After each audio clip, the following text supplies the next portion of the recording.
खुलुमबाय फरायसाफोर गोदान मोनसे भिडिअ नोंथांमोन गासैखौबो बरायनाय जाबाय स' फरायसा लोगो नोंथांमोन आं नोंथांमोनजों बे दिनैनि बे भिडिअआव सावरायनो नागिरदों second unit test examination class 10 subject general साइन्सनि माखासे बेवहाय एमसिकिउनि सोंनायनि फिननायफोरखौ सावरायगोन नैबे जाहैबाय जोंनि जानानै थांनाय तामुलपुर गरेस्वर ओनसोलनि बे जाबाय कुइसन पेपार तामुलपुर डिस्ट्रिक्ट दा बेवहाय बबे सोंथिनि फिननायफोरा बबे जागोन बेखौ नोंथांमोना नैबे भिडिअनि गेजेरजों मोननो हागोन दा गिबि कुइसना जाहैबाय बेवहाय सोंथि 1आ जादों बेवहाय सोंथि 1खौ नोंथांमोना नुनो मोनबाय Fe2O3 प्लस 2Al Al2O3 बेनिफ्राय बिथिं दङ Fe गोजौनि फिनजाथाया मोनसे बिदिन्थि मानि फिनजाथायनि बिदिन्थि जागोन बेयो दा बे जाहैबाय जायखारनाय फिनजाथाय अप्शन ए जागोन मानो जायखारनाय फिनजाथाय जादों नैबे जा एलुमिनियाम दङ एलुमिनियामा सोरखौ जायखारहोदो नैबे आयरनखौ जायखारहोदो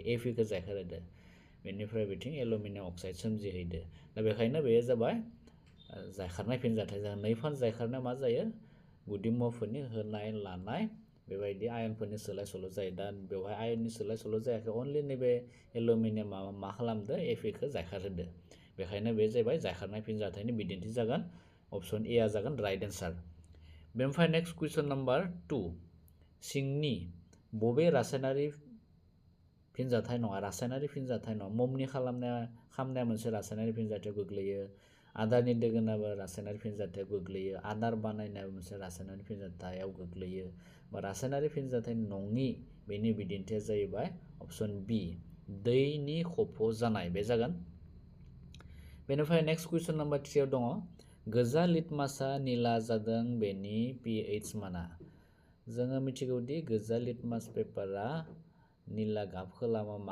मा गुलिलावखौ निला गाब खालामो बे जेब्ला बे गुलिलावआ खारदै जायो गोजा लिटमास पेपारखौ जेब्ला जों खारदैनि मोनसे गुलिलावआव सोमनाय जायो अब्ला बेनि गाबा निला गाबसिम सोलायो दा नैबे जा नोंथांमोना नुदों बेवहाय ए आ मोनसे एसिडारि बुजायगोन बी आबो एसिडारि सी आबो एसिडारि दा बे खारदैनि गुलिलाव जायोब्लासो गोजा लिटमासआ निला गाबखौ सोमजिहोनो हायो दा खारदैनि गुलिलाव जानो नांगौब्ला बेनि pH माना 7 नि गोजौआव थानांगोन दा बेखायनो 7 नि गोजौआव थानाय अनलि नैबे मोनसेल'आ दङ दा बेखायनो नैबे अप्शन डि आ कारेक्ट जागोन बेनिफ्राय नेक्स्ट सोंथिया जाहैबाय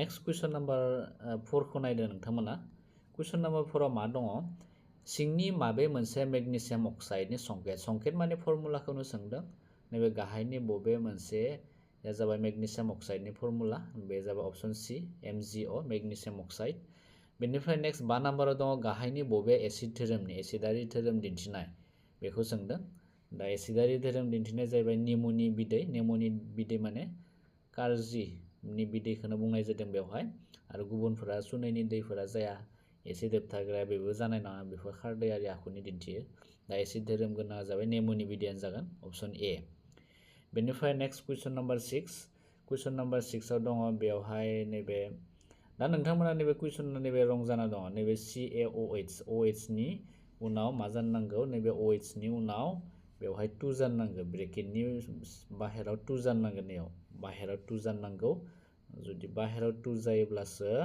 बेयाव समानसुआ गोरोबो दा भुल जाना दङमोन एसे बेयो दा नैबे अप्शन ए आ जागोन समानसुआव समानथाया अप्शन ए बेनिफ्राय नेक्स्ट सोंथिया जाहैबाय 7 नाम्बाराव मा दङ लिटमासआ मोनसे रोखोमनि मिथिंगायारि दिन्थिसारग्रा जायो अप्शन ए जागोन बेनिफ्राय नेक्स्ट 8 नाम्बाराव दङ सडियाम प्लास सालफ्युरिक एसिड फिनजाथाय जानानै सोमजियो नैबे सडियामा मोनसे धातुजों एसिडजों फिनजाथाय जायोब्ला मा सोमजिगोन संख्रि आरो हाइड्रोजेन गेस अब्ला नैबे सडियाम सालफेट आरो हाइड्रोजेन गेस सोमजिगोन 9 नाम्बारा जाहैबाय अप्शन सी आ कारेक्ट बेनिफ्राय 9 नाम्बार दङ धातुफोरनि नेक्स्ट 9 नाम्बाराव दङ धातुफोरनि सांग्रांथि थाखो बे जाबाय चैप्टार 3 नि सांग्रांथि थाखोनि गोजौसिनाव थायो बबे बेनिफ्राय गाहायसिनाव बेबायदि साजायनो होदों गोजौसिनाव थायो नोंथांमोना बेखौ नाय गोजौसिनाव जाबाय सडियाम थागोन बेनिफ्राय पटासियाम थागोन बेबायदि दङ बेनिफ्राय दा जाहैबाय दा नैबे जा नुदों नोंथांमोना सडियाम बेखौथ' नुबाय मेग्नेसियाम बेनिफ्राय नैबे एलुमिनियामा नैबे जिंकआव जानांगौमोन आरो जिंकआ एलुमिनियाम जायगायाव थायोब्ला बे अपसन ए खौ जोङो होनो हागौमोन। दा जों अपसन ए खौ होनो हाया मानोना एलुमिनियाम सिगाङाव जिंकआ दङ, बेखायनो बेखौ होनो हानाय नङा जोङो। दा बेनि राइट एन्सारा माबे जागोन दायो? दा बेनि राइट एन्सारा नैबे मिलायो, बि नाम्बारा मिलायो। गिबियावनो सडियाम थाबाय, बेनि उनाव मेग्नेसियाम फैबाय, बेनिफ्राय एलुमिनियाम, माने गोजौनिफ्राय गाहाय फारसे बेबायदि साजायनाय दङ। सडियामा बयनिख्रुइ सांग्रांसिन जाहैबाय, बेनि उनाव मेग्नेसियाम थाबाय, एलुमिनियाम थाबाय, बा अपसन बिआ जागोन।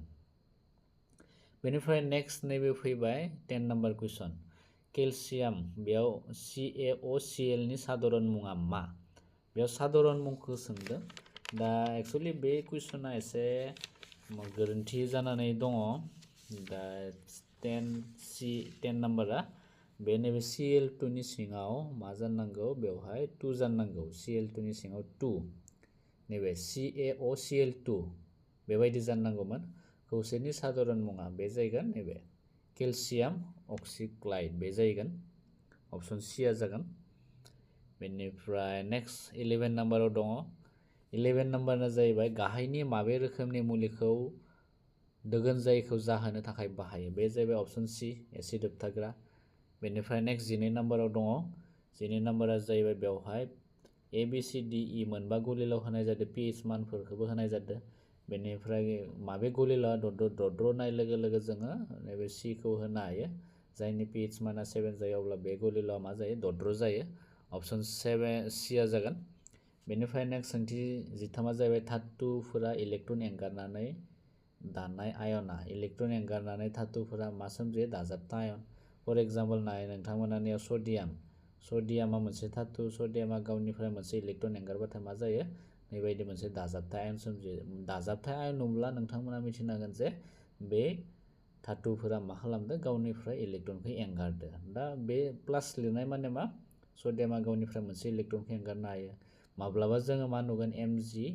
Mg2+, Mg2+ ओंथिया मा? मेग्नेसियामा गावनिफ्राय मोननै इलेक्ट्रनखौ एंगारनानै दाजाबथा आयन सोमजिदो। बेबायदि जोङो मिथिनो हायो। दा बेखायनो नैबे एन्सारा माबे जागोन दायो? एन्सारा जाहैबाय नैबे अपसन ए आ जागोन 13निया। बेनिफ्राय नेक्स्ट कुइसन नाम्बार 14, क्ल'र'फर्म CHCl3 बेनि गलिनाय बिन्दोखौ सोंदों। बे जाहैबाय नैबे सि जागोन, 209 केल्भिन। बेनिफ्राय नेक्स्ट 15 नाम्बार, मोननै हाइड्रजेन होननाय लोगो लोगो बेवहाय जाहैबाय H2 नि गेजेराव मा बन्ड सोमजिहोनो हायो? हाइड्रजेननि गेजेराव गावसोरनि गेजेराव मोनसे बेबायदि इलेक्ट्रन रानज्लायो, बेबायदि इलेक्ट्रन रानज्लायबाय। दा इलेक्ट्रन रानज्लायनानै बेबायदि मोनसे गावसोरनि गेजेराव जुदि इलेक्ट्रन रानज्लायो, अब्ला बिसोरनि गेजेराव मा बन्ड सोमजिगोन? बेबायदि से बन्ड सोमजिगोन। बेखायनो हाइड्रजेन नैबे H2 जा गुनरामा दङ, बिसोरनि गेजेराव मा बन्ड सोमजिगोन? से बन्ड सोमजिगोन। दा बेखायनो माबे एन्सारा राइट जागोन बेयाव? अपसन बे जाबाय ए आ राइट एन्सार जागोन, 15 अपसन ए। बेनिफ्राय नेक्स्ट कुइसन नाम्बार 16। कुइसन नाम्बार 16 जाबाय सिंनि बबे मोनसे आबुं जानाय खौसे? दा फरायसा बिथांमोना आबुं जानाय आरो आबुं जायै बेखौ मिथियोब्ला मोजां, बेखौ मिथियोब्ला बेखौ रोखायै होनो हागोन। आबुं जानाय होननाय लोगो लोगो नोंथांमोना बेखौ बुजिनांगोन जायफोर कार्बन खौसेफोरनि गेजेराव से बन्ड जोङो नुनो मोननाय जायो, कार्बन बा हाइड्रजेननि गेजेराव से बन्ड बिदि थानाय नुयोब्ला बेखौ आबुं जानाय होनना बुंगोन। आरो जायफोर खौसेफोराव दा नैबे बेयाव जोङो डाबल बन्ड नोंथांमोना नुनो मोनदों बेखौ। बेनिफ्राय आरो नैयाव कार्बननि लोगोआव ट्रिपल बन्ड नुनो मोनदों।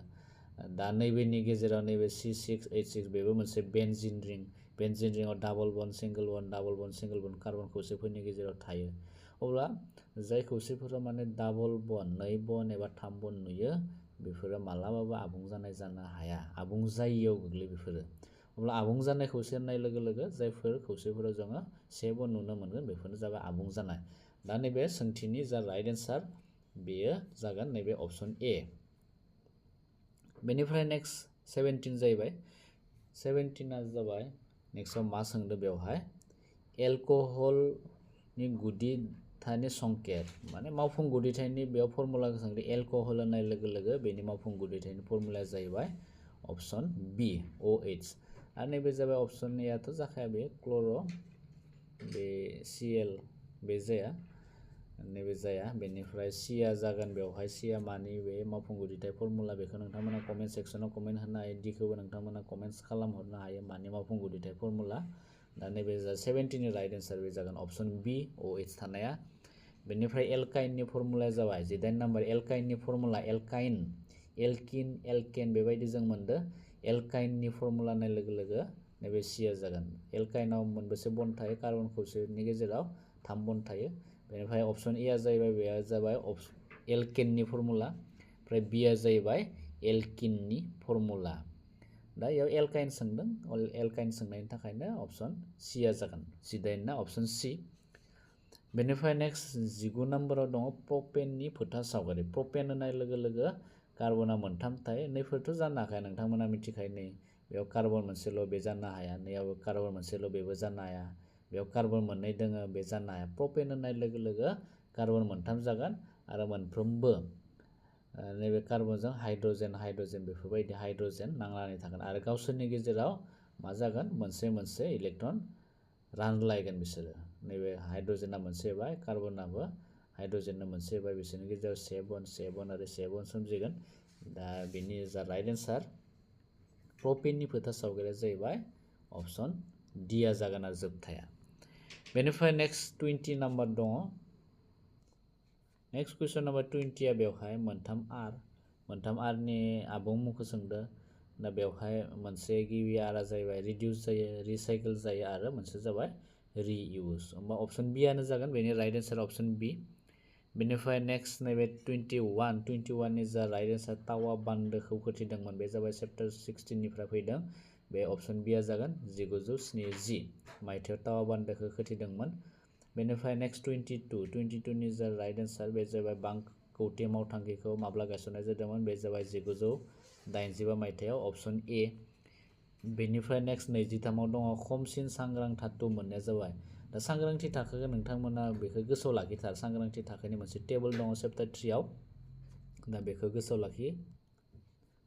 गोसोआव लाखिनो हादोंब्ला नोंथांमोना बेनि एन्सारफोरखौ सांग्रांथि थाखोनि कुइसनफोर फैयोब्ला हागोन दा खमसिन सांग्रां होननाय लोगो लोगो सांग्रांनि थाखोनि गाहाय थारसिनाव बबे गुदि मुवाफोरा थायो बे जाबाय नैबे एजि आरो एजिया जाबाय सिलभार बेनिफ्राय एअ आ जाबाय सनाखौ बुंनाय जादों बेनिफ्राय नेक्स्ट 24 आ जाहैबाय सांग्रांथि थाखोनि गोजौसिनाव थानाय धातु मोननाया जाबाय गोजौसिन सांग्रांथि थाखोनि बयनिख्रुइ गोजौसिनाव सोर थायो बयनिख्रुइ गोजौसिनाव थानायफोरा जाहैबाय पटासियाम आरो सडियाम बे थायो सडियाम पटासियाम बेफोर थागोन बेनिफ्राय नेक्स्ट 25 खुगानि pH माना बेसेबां नैबे 5.5 बेनिफ्राय नेक्स्ट फैबाय 22 जाहैबाय बेवहाय सोंथिनि फिननाय होदों दा बेखिनिया 25 जाहैबाय 25 सिम MCQ फैदों दा 25 नि मादाव फरायसा बिथांमोना बेसेबां मोननो हाखो कमेन्ट्स खालामोबा मोजां मोनगोन बेनिफ्राय 22 निफ्रायबो बिथिं गोरलैयानो फैदों सोंथिया बांद्राय गोरा फैयाखै